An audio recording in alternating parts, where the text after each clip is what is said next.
Hey everyone, thanks for joining us on the PrimateCast. After the tune, an interview with anthropologist and metaprimatologist Dr. Pamela Asquith.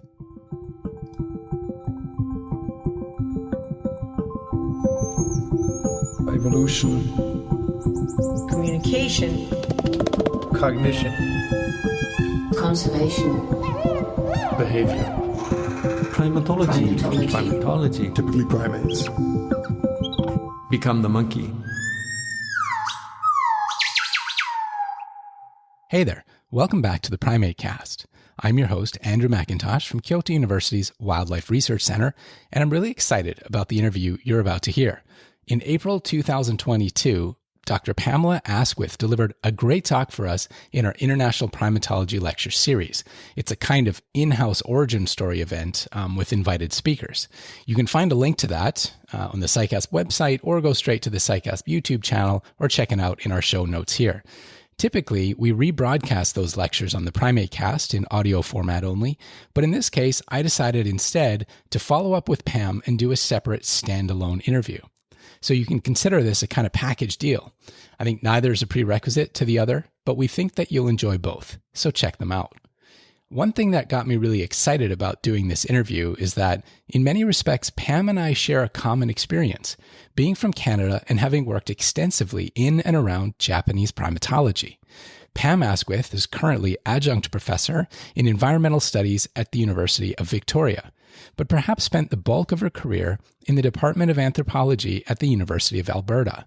That was when I first got acquainted with her work, since I was just around the corner as an undergrad at the University of Calgary, and she was working with primatologists there on understanding primatology through the lens of history and philosophy, in particular, how Eastern and Western cultural trends influence the trajectory of the field. Pam's an anthropologist and an historian and philosopher of science, who studied topics such as anthropomorphism, metaphor, and language in science, and the marginalization of certain groups of scientists that can result from these. She's also a metaprimatologist, which is a person who studies the people who study non-human primates. And a lot of the interview is about her efforts to understand and write about and distill Japanese primatology. In Japan, Pam is perhaps best known as the person who translated, with support from some local colleagues, Kinji Imanishi's seminal 1941 book, Seibutsu no Sekai, into English, under the title A Japanese View of Nature, The World of Living Things. Imanishi is considered a founder of Japanese primatology and the person who set up Kyoto University's Primate Research Institute at Kyoto University. He's also especially instrumental in giving Japanese primatology the flavor it had, which set it apart from primatology as it emerged somewhat independently in the West. Now, we don't get into the nitty-gritty of Imanishi's thinking, and I won't go into it here, except to quote Pam in noting that the world of living things is a real philosophical biology, and it's more than worth reading for anyone interested in the development of ecology and the natural sciences from a historical and cultural perspective. It's certainly required reading in any language for graduate students studying primatology in Japan, and that's a big hint to any of my own students who might be listening here. But for anyone interested in finding out more about her work, you can visit Dr. Pamela Asquith's website at pamelaasquith.ca and check out her book, A Japanese View of Nature, The World of Living Things, on Amazon or wherever else you might get your reading material. And don't forget to check out our lecture on our International Primatology Lecture Series page. But for now, here's my interview with Dr. Pamela Asquith. So on this podcast, the PrimateCast, we're often talking with people who study primates or other forms of wildlife, and you have done that, and maybe you can touch on that a bit later. But your main, I suppose, role or responsibility in all of this, and what eventually led you to Japan, was not necessarily to study the primates that people are studying, but the primatologists that are studying the primates, a little bit of meta-primatology or meta-ethology, I guess you could call it. So can you maybe just really briefly explain kind of what that means? The metaprimatology is, as you say, to study the people who are observing primates. And I came to that really through an interest in the use of language in science. So I was trained in anthropology and psychology, but mostly I went on in anthropology. On the biological or physical side of anthropology, of course, you had courses in human evolution. And I first got into animal behavior studies per se through wanting to do a study of a social carnivore on the premise that early hominids' behavior would have been affected by other species that they were in direct competition with. So for hunting, group hunting of animals to eat. And those would be the predecessors of current social carnivores. So I did do a study of lions, both in captivity and a little bit in the Serengeti. In doing that, in following the way one was taught to build up an ethogram of your behavioral units and categories and define what you're saying objectively about the animals, I found that couldn't tell you really what you saw was going on or felt you saw was going on. Mm-hmm. And so the quotes problem of anthropomorphism came up in my mind. How do you control the meaning of ordinary language terminology? So just to say an animal threatened another or an animal was dominant to another, that can mean a lot more than baring teeth with ears forward, or as in the case of a stickleback fish being upright in an aquarium or whatever with a reddened breast. Both are called threats. They're both defined with stipulated definitions. But of course, in the course of reporting, it means something else as well. So then switching to the social side of anthropology in looking at biological bases of human behavior, and both current human behavior, but obviously stemming from the past, people were looking to our closest living relatives, the non-human primates. And so my wanting to look at what was said about primates meant that I had to look at why the people and how the people decided what to say about them, and how they were coming to their conclusions. And then I found that in looking at reports, this was back in the 1970s, so the reports had been out there for a couple of decades. The Japanese reports written in English that I had access to had a very different tone and tenor than the Western reports coming out of Europe and North America. And so I wanted to look at why, and I had the opportunity to come to Japan to see what was going on. Institutional training effects, or some kind of cultural effects, the idea of the human place in nature, just the history of the actual study. So metaprimatology was indeed the study of how people did their work and why they were doing it that way. Yeah. So just to stick on this idea of kind of language, and I think metaphor is another important part of that, is how we kind of conceptualize the things that we're seeing. But for you, what do you think of that? Like, so how limiting do you think our language can be? And also, in what ways can using metaphor promote understanding of sometimes complex concepts? Well, originally, and as one of the conclusions in my doctoral work, I felt that anthropomorphism was unavoidable due to metaphor. And in that, I meant that in using a metaphor takes a term that has to have some appropriateness to what you're comparing. It's your metaphorical term is put with the literal term, and you talk about cotton wool clouds, for instance. So you've got, what cotton wool is like. You take its salient characteristics that are appropriate to discussing clouds. So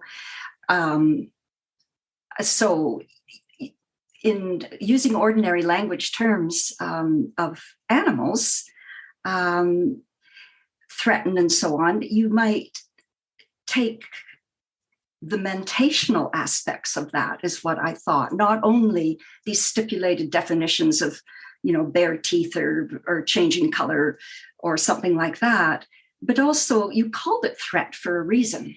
Mm. And the reasons would have been what led up to it and what the outcomes were probably. But you were still always thinking, applying something that you could never prove. So to me, that was why anthropomorphism could not be avoided. But you could be, careful in how you applied it. However, later I wrote a paper against that, saying that it is not metaphor. It's basically whether you consider something anthropomorphic or not is dependent entirely upon what you think is unique to humans in our definition of anthropomorphism.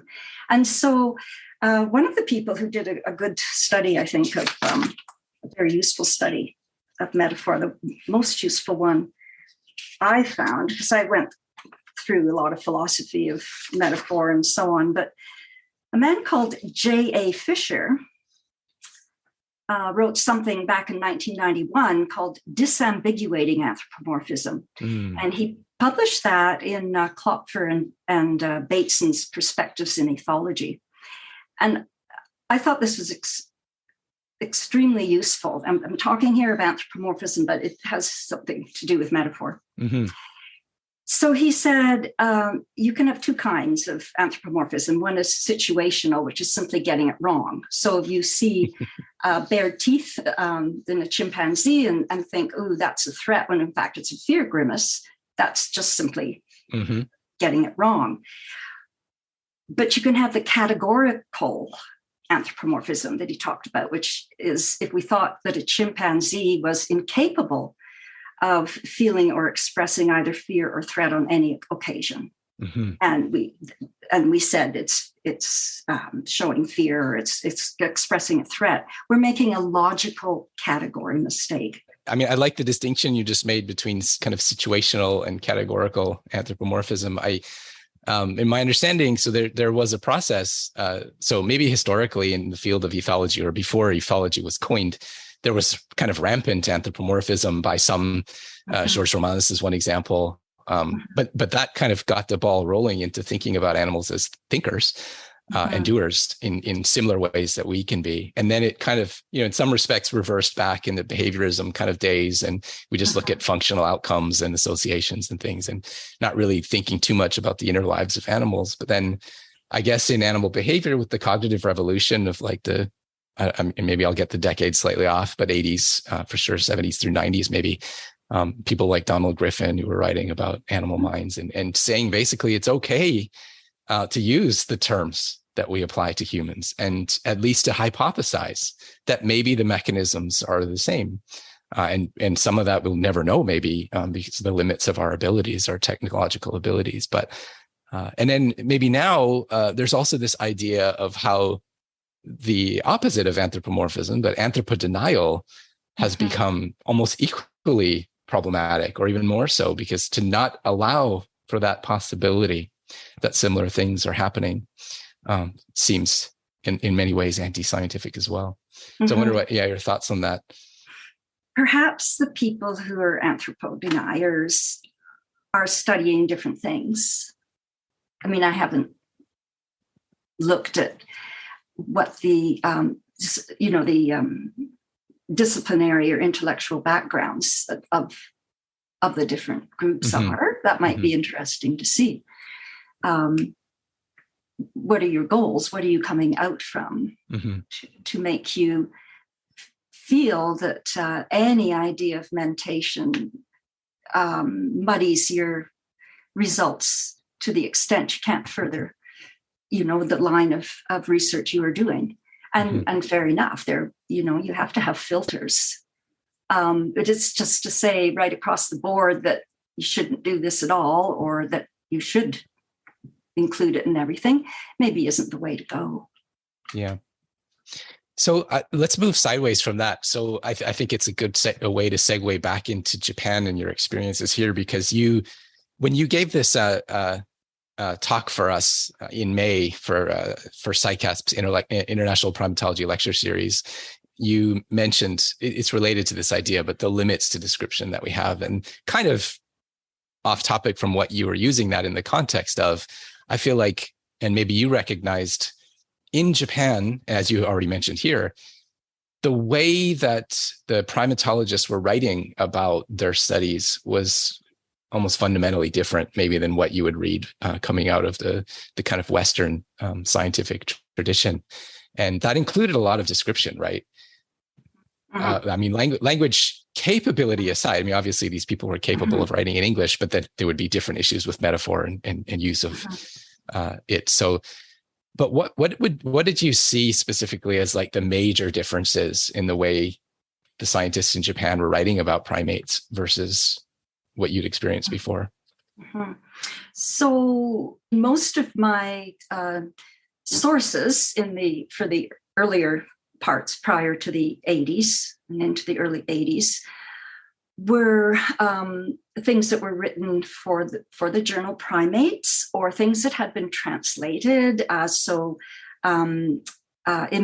and Stuart Altman's Japanese Monkeys had translated some papers that were quite interesting in how they describe things. They were very often, so in the journal Primates, what the articles were about behavior, whereas the papers in edited collections tended to be more about what the overall thrust of the work was trying to do.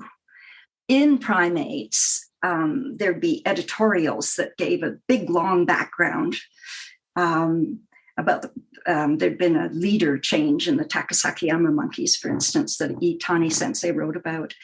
And he talked about the personality of the former leader being much more sort of dominant than or forceful than that of the new leader, and that had an effect. It seemed on sort of the cohesion of the group, or how effective the new leader was being. Well, no one would have ever spoken about a personality before at that time. The other was the lengthy descriptions without any kind of, it seemed, theoretical focus or sort of going anywhere, which in the end has been said still up until quite recently, actually, that you gathered all kinds of data to, quotes, let the monkeys speak for themselves.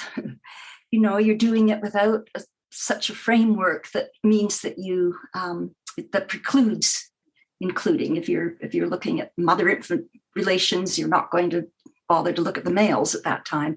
And of course, you need to do focal animals, sampling and all sorts of things to, in this mass of stuff you're looking at. But you just took everything you could down, threw it into the pot, and at some point that might be useful later. So you didn't have these neatly packaged and tied papers. There was just an awful lot of information. And it's sorry to interrupt, but it's interesting that you say that. I know that a lot of people, even now, not just in Japan but elsewhere, kind of lament how hard it is to publish descriptive studies these days. I mean, if you don't have a nice package for theory drives hypothesis, drives prediction, drives test, drives result, then it's quite hard to operate, and that's kind of how we do it. I mean, yeah, people are looking back with like long studies such as the Gombe and so on, and finding, now they can, with a particular question, maybe find other examples or things that, to add to their database. That's a really great example. I mean, I know there was a book published not that long ago on long-term field studies and their value. And I think part of that is to remind the funders that, look, there's a lot of advantage to having these places, but we don't always pump out Nature quality articles. But I mean, if we can't have money to collect the data, then where do we go? So I want to just kind of come back to this. Language, it's going to keep coming up here. It was important for your science, the philosophy of science. It was important for, and I guess a barrier. I want to stop on that for a minute, because you came to Japan to study how primatology was done. But at the same time, without language, and then the pressure of, not being spoken to in English for so long, and, you have to pick up the language to understand the science or what was actually happening around you. So but you also mentioned that as you had ethology background and training, so you talked about an ethogram. I wonder, what was your ethogram? How did you develop your ethogram for studying the primatologists at Kyoto University? And also, in some ways, it's funny because we can't also talk to our subjects either. So maybe, I don't know, did that help you in some way? You had to find like kind of operational ways to think about how people were operating there? Well, in part, the social anthropologist part of me just did participant observation. So going to the seminars, sometimes some kind soul would explain some things I really wanted to have caught to me in English. But I also went to field sites and watched how things were done. I also went always to any social occasion I could. I mean, the people as well. And also any foreign person who's, I think, been any time there in Japan is asked to help with sort of editing the papers that they're writing to send to English language journals. So that gave me a lot of insight into what was happening. And interestingly, when I first arrived, the heads of the different groups invited me to come to their, so Itoigawa Naosuke sensei in Osaka, in their Institute of Ethological Studies, invited me to come and talked. Itani sensei was up at Inuyama for meetings there. So I happened to go to see Sugiyama sensei before, I'd been there very long at all. And a lot of primatologists and senior primatologists were gathered. And they were all interested to tell me about things. It was quite interesting. And Sugiyama sensei had thought that Imanishi sensei would be Kinji Imanishi would be a little bit old and frail to be sort of suddenly seen. But Itani sensei, who would go to see him quite regularly, said, I'll take you there. And so I met him early on as well. Although even then I hadn't gone specifically to study Imanishi's thought, other than as a founder of primatology. So my modus operandi was, participant observation and people being willing to translate some things and also having access to the papers as they were being written for English language journals. So I think it's probably a good place to transition into Imanishi, but who was Kinji Imanishi? Who was he? Well, so I first met him in the company of Takasaki Hiroyuki, who was, I guess, postdoc. I don't think he was a graduate student then. He and Kawamura Shunzo, one of the early founders of primatology, and I think Itani sensei might have dropped around for some of it, went to do the New Year's greeting to Kinji Imanishi. And that was actually on his 80th birthday. So it was 1982. I think it was probably January 1st or January 2nd. And so I was just quite in awe of the fact that there I was in in his house. I was amazed to see books everywhere. So it was the rooms that we were in. You went through a hallway into a tatami matted room. There were books floor to ceiling, piles of books everywhere. On the way, you sort of threaded your way through. And Imanishi Sensei was sitting in his kimono. So the people I was with gave their greetings, formal greetings, and introduced me. And one book I saw had a cover that I kind of recognized, and this was sort of unusual. I had the husband of a cousin of mine in England, named Francis Hitching, had written an anti-Darwinian book called The Neck of the Giraffe, which in Japanese was Kirin no Kubi. And I could see the cover of the giraffe neck and so on. And Imanishi had just gotten this book. And I said, that's something my cousin had written. Well, I think that put me in his good books immediately, even though I completely disagree with the book. So it was basically, I just sat quietly while the others said what they had to say. And I just felt, how wonderful to be in the heart of this place. Something that I found later as I was going through, I think it was through papers in Gifu University. It may have been when I was going through the books. He had his own collection of books sent there when he was president, or left there when he was president of Gifu University. And a letter fell out, an open letter, no envelope, came out of the front of a book. And this is difficult to believe, but it is the case. It did happen.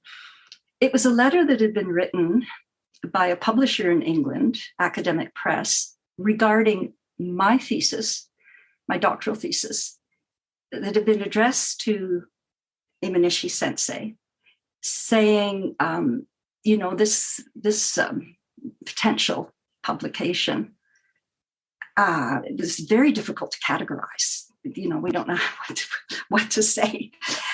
We would like your opinion of it. And Imanishi's response was there. And it was that his eyesight was failing. He would pass it on to Itani Sensei for his comment. And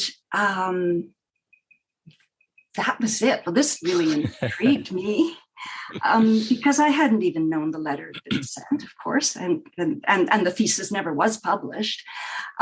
So I know that I think Itani at some point said that he wanted me to come and see more. He knew I was coming. I guess he wanted me to be able to include, the results of having actually been there. Which makes a lot of sense. Yeah. But by then I was so far away from what the thesis had been, that just all stayed, now digitized, right? Well, the other thing then that happened through Itani Sensei with Imanishi-san, which is a very precious memory, is that by the time Imanishi-san was ailing and he was being looked after in a private hospital, and it wasn't quite out yet. It wasn't published, but the translation of his first book, The World of Living Organisms, Seibutsu no Sakai, was going to come out. And Itani Sensei really wanted to let him know that. And although he had very few visitors to the hospital, he was very protected. He was very tired and frail at the time. And I frankly felt very nervous about going. But anyway, Tanya Sensei went in and he said, it's, Pamela San's here and all that. And I just remember Iminishi-san, he just said, "Ore!" Just like an exclamation. And Itani Sensei explained that the book was going to come out, and he nodded. He was pleased, and that was the last time I ever, of course, saw him. Yeah, and that was very meaningful. And again, I thank Itani Sensei for that opportunity. So Iminishi Sensei, during the time I was there, he was giving lectures now and again. And he also,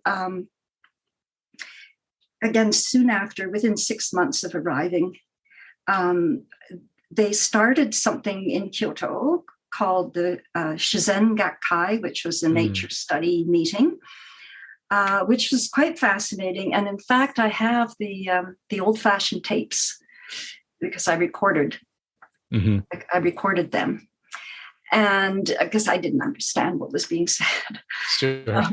And so they first had me speak about something about my thesis. And then it was very irregular, irregularly held. So sometimes every 2 or 3 months, and sometimes it'd be a 5-month hiatus. And the people who spoke there were a very eclectic group, but they were really people who'd been Iminishi Sensei's disciples, I think, in the early days. So the philosopher Ueyama Shunpei came, a psychologist Fujioka, I can't remember his first names. Some of the primatologists spoke. Duane Quiet happened to visit and came and spoke as well. I remember, as an anecdote, at one of the meetings, Iminishi-san was slightly late, but he acted completely unruffled, and he participated and everything. And at the end, someone told me that his son had just fallen from a second floor balcony and was gravely ill. He'd just been told this, and he still came and attended. And I thought, boy, what sang-froid. And then I found, as I got to know more about what he'd worked on, and it was just incredible, the breadth of his knowledge, the fact that in his collection of English language science books at Gifu, when I had a chance to see that, his notations in the margins. I mean, he read Darwin's Origin of Species. He had 3 different editions of it in his library, and they were annotated in his hand. So, I mean, he read it word by word, I'm sure, more than most of us probably. And I think you said once that not only did he annotate everything he was reading, but I think you mentioned he annotated things in the language that the book was written in. He did. So, and I've read recently that he was actually pretty fluent in German and I guess English, at least for reading,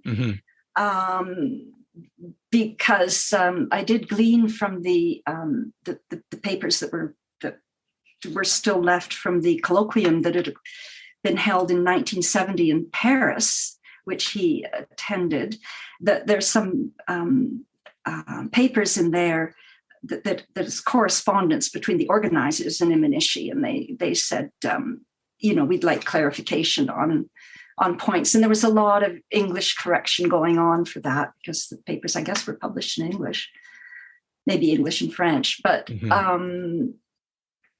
so he at least read very well in these languages, whether or not he was comfortable speaking. Yeah. They say I'd never heard him speak English, ever. Right. Okay. Well, perhaps when he met Jane Goodall, the greetings and things were in English. I don't know if they had a conversation in English. I find but even at that. Sorry, you can please continue. No, I was going to say, even at that meeting, it was sort of a party thing somewhere in Kyoto. And Iminishi-san suddenly left and sort of came back half an hour, 3/4 of an hour later, and he'd gone off to see the end of a sumo match, apparently, on TV. He couldn't miss. I mean, he was his own person. That's fascinating. He was thrilled to meet Jane Goodall. Wow. And this is the moment of it, this picture. Well, you can see it. I can see it for those listening. Yeah, it's a black and those white. Listening, he's shaking her hand, and what he had said apparently after, he was so thrilled that when Jane shook his hand, she put her other hand over his hand. So he was just thrilled, that sort of, extra clasp. He was just thrilled to meet her. It was wonderful. Yeah. So I find that quite interesting too, that you happened to be there at that moment. I think you said it was in your lecture that, and by the way, I mentioned it a few times here, but anybody listening can go to the PsyCast YouTube channel and see Pam's talk that has some of this information as well. But you mentioned that it was the first time that she had come to meet primatologists in Japan, I think, at this event that was organized. Yes, 1982 was the first time that Jane Goodall had been to Japan, and she came practically every year thereafter, apparently, right. or after a bit of a hiatus, always. And I also remember seeing Adatani Sensei's one time. I think this was after he'd passed away, and his lovely wife had invited me to the house, and on a mantelpiece in one of their rooms, he had a photo of Jane Goodall on one side and a small photo of me on the other side. I don't know, it's sort of like leaky girls or Bonnie's girls or something. I don't know. But she did something very moving as well, Mrs. Atani. She said, I want you to have a memento. And she opened a little cabinet, and it was filled with little sake cups. And she said, this is what, Itani Sensei used, and would you take one? Well, wow. I chose this amazing blue, an aquamarine blue, not one you would expect really, cup. And she said, you're very welcome to it. But then she held up the most humble little tiny half-sized sake cup with the palest little image on it on one side. And she said, this is what he drank from every night. Please take this. And I still, there's always tears in my eyes if I drink. It's an incredible story. Yeah. It just such warmth. Yeah. I mean, I think that's what anybody who I've spoken to who has had a chance to, and it still happens today, had a chance to really be with people here. From the outside, it can be hard. It feels isolating sometimes, especially with language and the cultural differences, but those things stick with you, I think, mm-hmm. and with each other. I mean, I think the relationships you can build are so meaningful. So that's really lovely thing to have been able to take away with you. Well, I think too that the students of Imanishi felt great loyalty, even if they disagreed with him. Yeah. The other thing I would just mention with regard to during the time of not being able to speak so much in words with people, one thing I noticed, I took away from as a generalization about Japanese culture, I'd say, is that I really had the feeling that they considered the heart of the person as opposed to, even though they're so status conscious and, even in the formality of the language and everything else, how low you bow and all that, there's nothing about status and what kind of human being are you.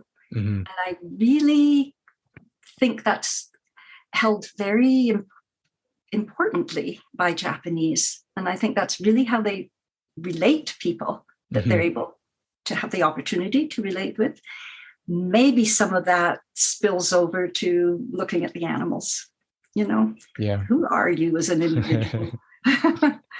It is interesting. And I agree with you. I mean, there's so much unspoken in the relationships that we have here. So, and especially, I think that it seems to have been like such a formative time when you were here for this whole field, and this community it must have been, sure, people would argue and, have different opinions and things, but looking back on it, I mean, it's such a critical time for the development of an entire scientific discipline here. And so maybe I want to ask some kind of process type questions about, so you then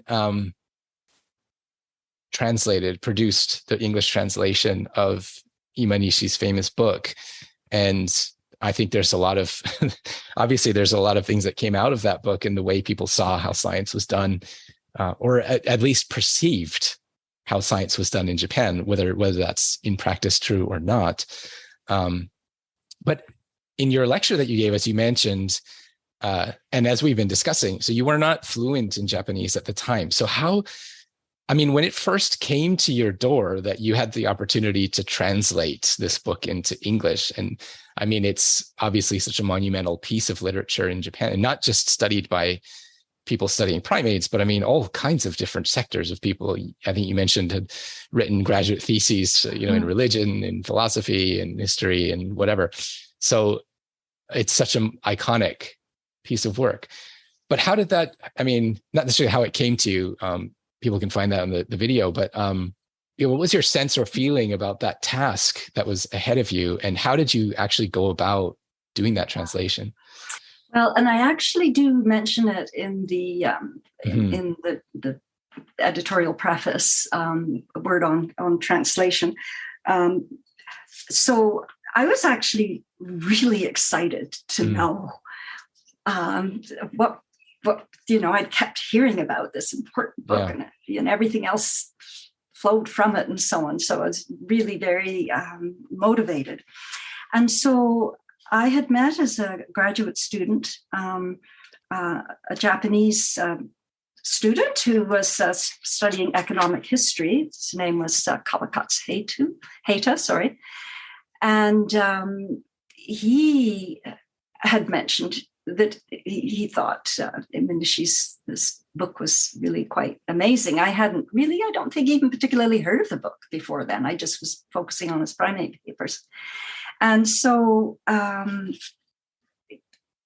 was years later that we actually had the opportunity to both, we were both in Oxford at the same time for different reasons. And we decided to make a start. And the way it was done, so for those who don't know the written Japanese language, of course, it's not an alphabet. It's a lot of characters. And the characters are also, there are a lot of homonyms, a lot of characters have the same pronunciation. Yeah. And one of the biggest hurdles is to know what you can't just go and look up a word very easily. So the easiest thing was both of us looking at the translation. Again, I recorded all of this. My Japanese reader would read it in Japanese, which would give me the pronunciations of the kanji, which really makes it much faster to look things up. Then, because my Japanese translators were also very good in English, they would give a sort of off the top of the head English translation, which gave me mostly the structure of the sentences, because Imanishi Sensei's writing was often long sentences, rather convoluted. And a lot of the ideas seem straightforward, but they're not necessarily.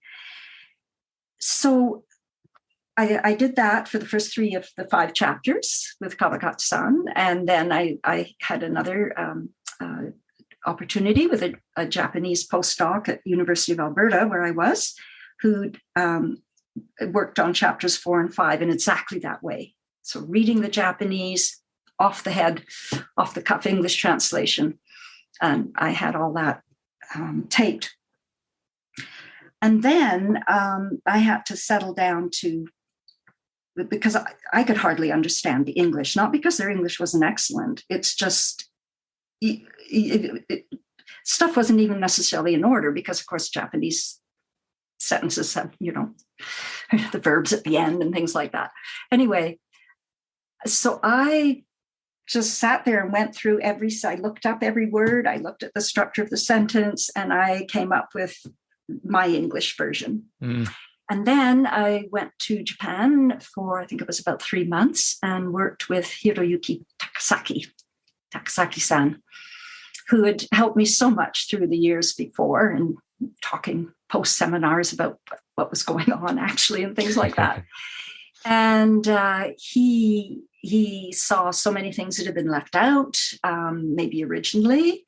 And he's very familiar with the book. It's one of his favorite books. And he writes one of the wonderful prefaces of the book. And so with his input, I then did sort of my final copy. And he had even another read through that. And even so, I think I've heard through the grapevine that it's nowhere near as elegant as the original, because Imanishi had a big shoes to way fill. of writing, big shoes. But it was understandable. The ideas were understandable, and I do know that it has made it possible for the book to be translated as well, Imanishi's work, into French and Spanish. The German translation that was that appeared the same year as the English translation, they did a lot of their own work, but we certainly had a lot of discussion about ideas, about the meaning of the terms and so on. So it was a very good exercise in that way to make it more widely available. I almost feel like you seem to be the perfect person, absolutely, to have done that. I mean, with your background in thinking about language and science and how it's done, and then being in Japan for so long, obviously, and I'm sure all the people around knew that as well, which is why you're encouraged to do that. But I did want to ask to what degree you were involved in those other translations, and so the German one for sure you were. Yes, we really did go back and forth on, but more or less on the meaning of some of the concepts. Yeah. With the French translation, it's written in their prefaces. They translated pretty much straight from the English, and the Spanish one, I think they did, of course, have Japanese also looking, as far as I'm aware, particularly for the Spanish one, which was done by Bernardo Urbani in Venezuela. But they also used the English. The English translation helped a lot. Mm-hmm. So one thing I also wanted to ask, maybe you can just kind of summarize, because I think one of the challenges, I mean, the Japanese to English translation is one problem. You said the way Imanishi was writing was a second layer of challenge. But I think the third layer then would be the concepts that he was actually promoting through the book. And that's what maybe the biggest legacy of Imanishi's work is, how different it was from the Western scientific tradition. Certainly it's been called clearly anti-Darwinian. And sure, if you read it, there's that aspect to it. So to what extent did the concepts challenge you during this translation, and how did you kind of yourself receive them personally and professionally?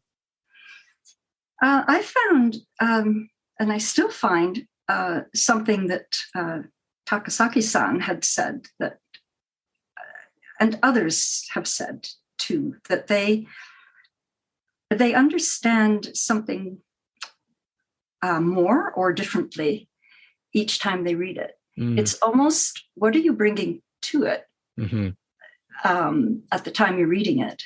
That there's, in a sense, and when you read as well now, if I reread some of the early papers on identification or personality, or as he called it, kaluchua, or culture,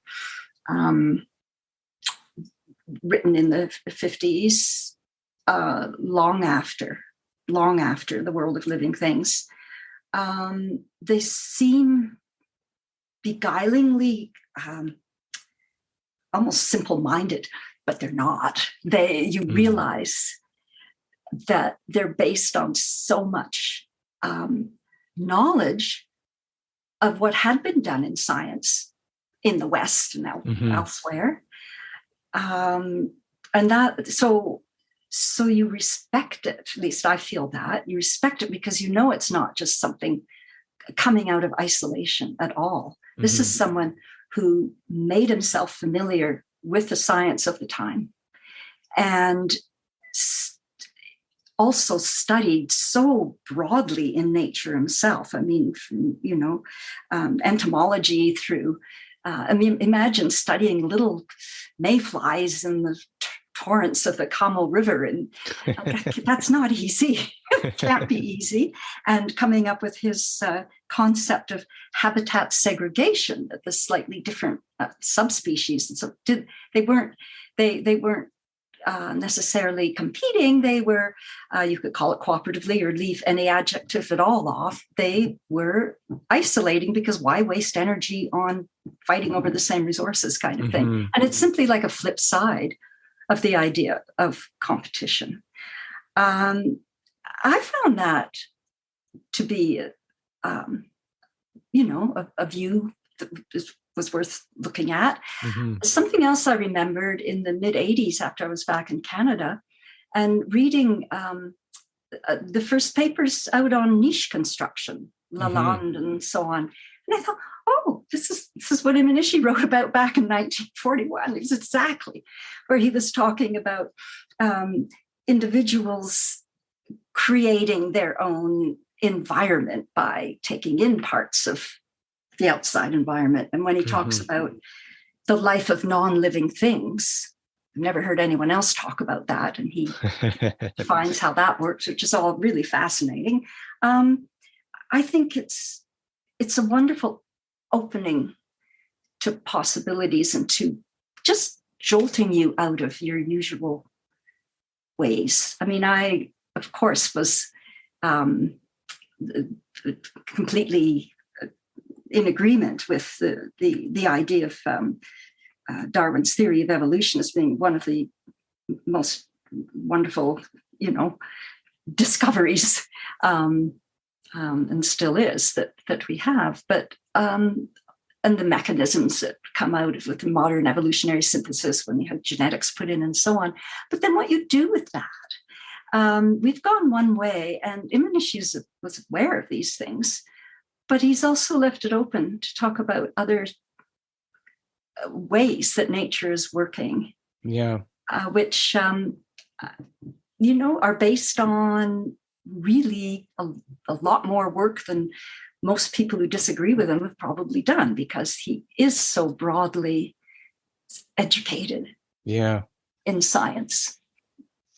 So that's something I want to come to again as well. We can maybe start closing this out. We've been talking for quite a while, and I don't want to keep you for too much longer, but I think it's a good place to think about like what when Imanishi wrote this book, the story goes is that he was thinking that he was going to be whisked off to war, and he may be facing his death, and so he wanted to get these ideas out and maybe things he'd been thinking about, but it's not necessarily, well, I'm not sure. Maybe one impression is that it's not necessarily a really a hardcore scientific treatise, but it's this kind of broad look at the natural world, and time constrained. And as you mentioned, maybe Takasaki-san said that it was one of his favorite book because each time you read it, or maybe one of the reasons, you can learn something different. And so it seems like it is also just a great piece of literature. Oh, I would call it a philosophical biology. It was how he had understood, even by those early days. So he just finished his doctorate on the mayflies. And actually his co-publisher on some things, I think the surname was Tani, did perish in the war. So he really was conscious of this potential. And so he said he wanted to put down his view of nature while he had the chance. The thing is, it is so fundamental and broad-ranging. So it's not a scientific treatise. It's an ideas thing. He doesn't give evidence of things, but he points out what you can see and how you can perceive that. Mm-hmm. So he's not trying to prove anything, but he's trying to show, this could well be at work as well when you look around with what you see. And he had started off very much as somebody working with dead specimens. And he had said himself, it was just one of his mountain walks and seeing a grasshopper on a leaf suddenly jolted him into thinking about the wider world and how animals in that world. And then even beyond that, to what about, the non-living things and how they in some ways interact, even in as simple a way as the fact we imbibe non-living things. The only difference between non-living and living things, I think, was that the non-living things aren't made up of cells. Mm-hmm. One of his criteria for non-living thing, but there's still interaction there. And they have a structure and a function. There are all these. He does have a template for how to look at something as broad as all of nature. And of course, he comes up then with his ideas before Gaia or any of that came up, his holospecia, which is all species considered together, which really did drive primatology, mm-hmm. As well as a lot of other work he did. So, it shouldn't be read as a scientific treatise. It's not, but it sure as heck has it's a good philosophy without it being written like philosophers write either. It's his view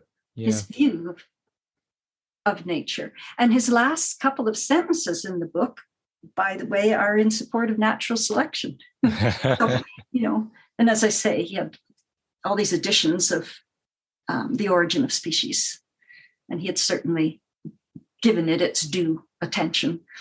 Yeah. And this book now sits at the origin of what we know as Japanese primatology, which obviously has been incredibly influential over many, many, many decades. But I think when you gave this lecture for us, there was a question towards the end by one of our graduate students who asked you how you see bias in science. And I think this is one, when we think of bias, we think of it as a negative thing, but just the phenomenon itself can be viewed in any different way. It's kind of neutral. There are things or events that take place and may not have been predicted, but they certainly have an outsized influence on how things followed up. And so for Imanishi's work in the development of Japanese primatology, and now that's had so much influence on primatology around the world with how we see the role of individuals within society, for example, and how we can think about societies and individual places within them, and the variations and things like dominant structures. And I mean, so much of that focus on individuals came out of the work here in Japan. But in a way, it's an accident as well, isn't it, from the beginning of that? So, just in kind of general, I think you've written or spoken about this too, how like pioneers in whatever field can have these outsized influences on things, and it can really change how the work is done, but also how things are thought. And I kind of wonder how you think about this. Yeah, the question can be: is the timing of the new ideas? Is it falling on fertile ground? Mm-hmm. And for Imanishi's stuff, there was a lot of uphill battle, I think, outside of Japan. And even certainly during the 80s, when sociobiology was so much to the fore, and how people using as a theoretical construct for things in primatology, among other things. There were people who felt Imanishi's influence was negative, wanted to distance themselves. And in the series of letters exchanged in the journal Nature, after the article had been published by British geologist Beverly Halstead on anti-Darwinism in Japan and how that, is somehow reflective of the society and so on.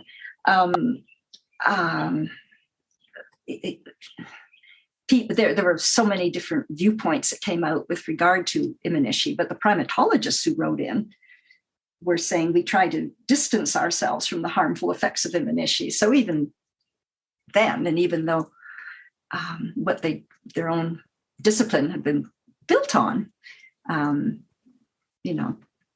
at that point, it wasn't being well received. And frankly, I don't know, you could answer this better now. I mean, what do people think of it now around you? Your Japanese colleagues. Yeah, I mean, being honest, it doesn't come up that much. No. I think maybe you already experienced it when you were here decades ago, that even between Inuyama and Kyoto, there's probably some different ways of thinking about these things. But certainly by the time I arrived here, we often hear about, obviously in the context of history and mentorship and community, that he played such a huge role in starting it. But I don't see specifically how that has translated into the kind of science that's being done here now, apart from obviously the kind of carryover of people working in Japanese field sites, and still many people work on social aspects, but that's maybe more of a convergence of the field in general rather than any specific influence. So yeah. And it doesn't matter. I mean, it's history. I mean, the only way where looking sometimes at ideas within science or philosophy of science and so on is that if it might jog another line that fell by the wayside, might resurrect something. I mean, I'm not an Imanishi apologist by any means, but it's just been that sort of journey. It keeps kind of coming back. Yeah. Right now, for the International Journal of Primatology, they're about to publish the recent translation of his 1952 essay in a book on the evolution of humankind, where he has that conversation between an evolutionist, a layperson, a bee and a wasp, and a monkey. And they've asked a group of people to, I'm among them, to answer some questions about would it have made any difference had we known this back, decades ago and so on. And that's going to be a series of email exchanges, which apparently will be edited and published along with the paper. Mm-hmm. So quite what prompted that project was apparently, according to the person who put it out, because as far as she was concerned, this was her as far as she could see, the first reference to culture in non-human primates. But it's it's actually morphed a lot since what Imanishi was writing about, which will come out in this dialogue. So maybe in that way things pop up. I mean, do you gain a kind of sense of responsibility for this work as well, since you were the person who put it out there in the English-speaking world? I don't feel that. I mean, Sure. I sometimes think, oh gosh, I could have for the last 20 years maybe been putting out papers, explanations, this and that and the other. And I just more or less dropped it because I was kind of done with it. Yeah. And I was working in a couple of other fields as well, in Japan studies per se, and in social studies of science. So although this sort of looks like my main thrust, I think because I drew on it in these other fields, so maybe that does make it a kind of main thrust, but not in my in my mind. You've also, I think you've spent quite a bit of time thinking about, related to language, but also the idea of marginalization in science. And Imanishi's work is, in a way, that is very much related to that, because that maybe Japanese scientists were marginalized in part because of those ideas that were coming out of there. But on the whole, do you see that? I mean, when you were working on it, and also still now, to what extent is language really the core of that? To what extent are these kind of difference in culture the core of that? It's really very interesting, because I was just rereading. We'd done for Japan studies for a meeting I'd organized. It was about is Japanese work marginalized across a number of disciplines. So primate studies, classical literature, some of the other sciences, and if so, first of all, how do you measure marginalization? But also, what are the reasons? And it was quite interesting. So there are two things. One seems to be cultural, and one language as a common theme. So, in terms of the person looking at classical Japanese literature, so 10th and 11th century Heian literature, for instance, scholars, generally speaking, in Western countries, have tended to try to theorize about things, or to discuss the literature with something else in mind, to sort of show how it's placed within the larger framework, or this or that. And this author, Sonia Arntzen, was saying that, in fact, Japanese scholars, who many of the Western scholars rely on for a lot of the information about these translations of this early literature, look more at trying to allow the reader to set up his or her own relationship with that text, to try to get at what the author of that text might have meant. It calls it kokoro, or heart. In a way, I know people writing about physicists. A man named Leggett had written a paper back in the 60s to try to help Japanese physicists get more attention at meetings. He said you need to, have a framework, make a point, and be forceful about what you're saying, not just put stuff out there and let people come to their conclusions. Same in some of the Japanese primate papers, right? Just put it together as this is what this means, when in fact they might not have been ready to say that for very good reasons. So that kind of it's a maybe an intellectual culture, if you like, but it's an approach to putting across information that differs, and that often doesn't sit well with the cut and dried, let's get this out. So there's that aspect. And then language, for sure. One historian of science, James Bartholomew, after 50 years, the Nobel Prize deliberations are open to the public. So he actually learned Swedish for this research, and he was looking at 20th century things. And he found in sort of the minutes of the meetings, first of all, Japanese Nobel laureates tend to be in disciplines that don't involve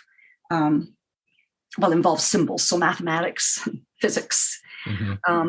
There were instances where apparently some of the adjudicators were saying, well, this person's presentation isn't elegant enough.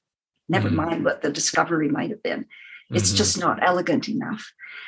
As we know in international meetings, it's very fatiguing to have to listen in another language, very fatiguing for someone to translate.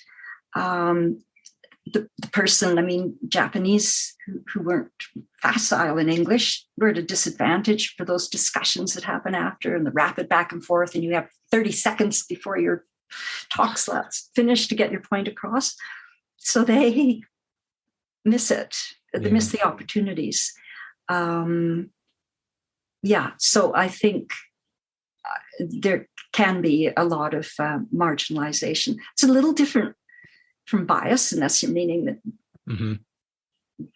by bias that, my way is the right way and the rest isn't. Sure. Which, I mean, that perhaps can happen. And I mean, they have done studies, of course, of the editorial boards of various journals in various disciplines. And if it was a female name or obviously a female name in certain disciplines, it seemed to have less of an opportunity than if they put, a pen name that was male.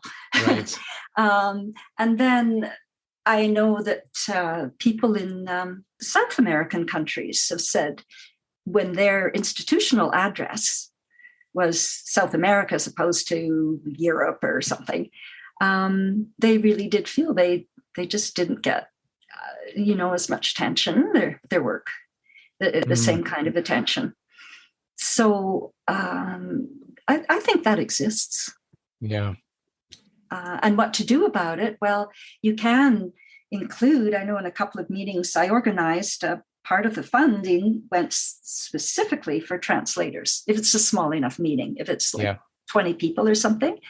And they're expensive, and you usually have to get them sort of trained up in that discipline for a lot of the technical terms. Yeah. But it's so worth it.